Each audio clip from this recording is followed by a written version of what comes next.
Hi, I'm Rudy, founder of Nickel Hayden and a municipal advisor to Texas Public Schools.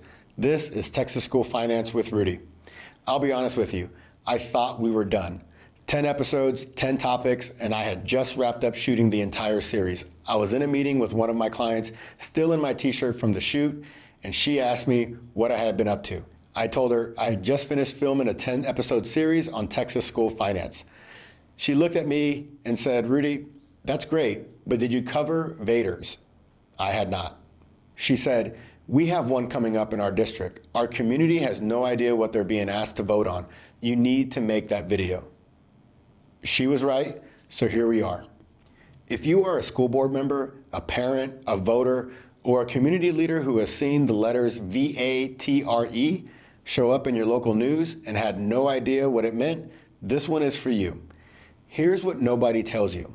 Your school district is running out of runway. The basic allotment hasn't kept pace with inflation. State aid is being compressed. Costs keep climbing, and the M&O budget, the fund that pays teachers, staff, utilities, and everything it takes to run a school every single day, is getting squeezed from every direction. So what does a district do when the operating budget isn't enough and there is no bond money that can help? In some cases, the answer is a VATRE, a voter-approved tax rate election. And most people in the communities where these elections are happening have no idea what they're actually being asked to decide. Today, we're going to fix that. I've spent 15 years advising Texas public school districts, and VATREs are one of those topics where I consistently see voters walk into an election completely unprepared, not because they don't care, but because nobody explained it to them in plain language. So let's start with the basics. In Texas, school districts operate under a state-mandated limit on how high they can set their M&O tax rate. That limit is called the voter approval tax rate. Think of it as a ceiling. The state sets the ceiling, the district can set its rate anywhere at or below that ceiling without asking permission from voters. But what happens when the district needs more M&O revenue than that ceiling allows? What happens when teacher salaries are falling behind competing districts, when the budget deficit is growing, when the operating fund simply doesn't have enough to cover the district's actual costs? The district has two choices. It can cut programs, staff, services, or it can go to voters and ask for permission to exceed the ceiling. That request, that election, is called a VATRE, a voter approval tax rate election. And here is the critical distinction between a VATRE and a bond election, because most people confuse the two. A bond election asks voters to authorize the district to borrow money for capital projects, buildings, land, construction. As we covered in episode 6, that money can never touch teacher salaries or operating expenses. A VATRE is completely different. A VATRE asks voters to approve an increase to the M&O tax rate, and M&O money is exactly where teacher salaries live. A successful VATRE can fund raises, it can fund staff positions, it can fund programs. Everything a bond cannot do, a VATRE potentially can. These are two completely different tools for two completely different problems. Let me show you exactly how this works with Knocks ISD. Knocks is in trouble. Not the kind of trouble that shows up in the headlines, the quiet kind. The kind where the CFO is staring at spreadsheets and seeing a budget that doesn't work anymore. State aid has been compressed, enrollment is growing, but per student funding isn't keeping pace. Teacher salaries are falling behind neighboring districts, and Knocks is starting to lose teachers to better paying alternatives across the county line. The board meets with its financial advisor, and the picture is clear. The district needs more M&O revenue, not bond money. Not a construction budget, operating revenue, the kind that pays people and keeps the lights on. The board looks at the numbers and realizes the only way to generate that revenue without cutting deeply into programs is to raise the M&O tax rate above the state set voter approval ceiling. That means calling a VATRE. Here's what happens next. Before the district can even put a VATRE on the ballot, Texas law requires them to hire an independent auditor to conduct an efficiency audit. This is not optional. The audit examines whether the district is spending its current resources effectively. The results must be posted publicly at least 30 days before the election, and the board must hold an open meetings to discuss the findings. It is a transparency requirement built directly into the law. The message from the legislature is clear. If you want to ask taxpayers for more money, first prove to them you're spending what you have wisely. Once the efficiency audit is complete and the board adopts a tax rate above the voter approval ceiling, the VATRE is automatically triggered. The election must be held on the November uniform election date.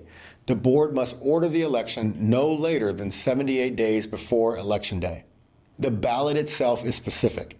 It doesn't just say, do you want to raise taxes? It tells voters exactly what the adopted rate is, exactly what percentage increase in M&O revenue, and exactly what additional dollar amount that represents compared to the prior year.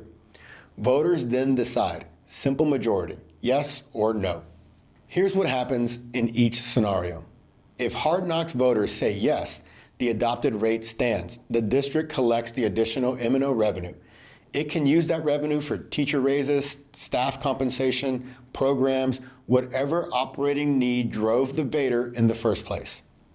And here's something most people don't realize. A successful VATRE doesn't just generate additional local revenue, because those additional M&O pennies are weighted in the state's funding formula. A VATRE can also unlock additional state aid that the district would not have received otherwise. The additional tax effort triggers additional state matching. So a yes vote can be worth more than just a local tax increase alone. In November of 24, Austin ISD voters approved a VATRE to address the $119 million budget deficit. The measure raised the M&O rate by 9.1 cents and was projected to generate $171 million in additional annual revenue. That is the scale of the problem these elections are designed to address. If Hard Knocks voters say no, the district's tax rate is immediately rolled back to the voter approval ceiling. The additional revenue disappears. The board must convene quickly, adopt a lower rate, and amend the budget to match. In most cases, that means cuts. Programs, staff, services, something has to give. And here's the nuance that most voters never hear before they cast their ballot. A VATRE is not an unlimited authorization. It is approval for a specific rate adopted for a specific tax year. It is not a blank check. It is not a permanent change without accountability. The voters are ratifying a rate the board has already adopted, a rate tied to a specific budget for a specific year. Here's what I want every voter to understand before they walk into a VATRE election. A VATRE is not a bond. It does not fund buildings. It funds people and operations, the daily cost of running a school. A VATRE is not a permanent change without oversight. The efficiency audit requirement exists specifically to protect taxpayers. Before a district can ask for more money, it has to show the community how it is spending the money it already has. A VATRE is a conversation between a school board and its community. The board is saying, here is what we need, here is why we need it, and here is what we have already done to operate efficiently. And here is exactly what your tax bill will change by if you say yes. And the community gets to respond.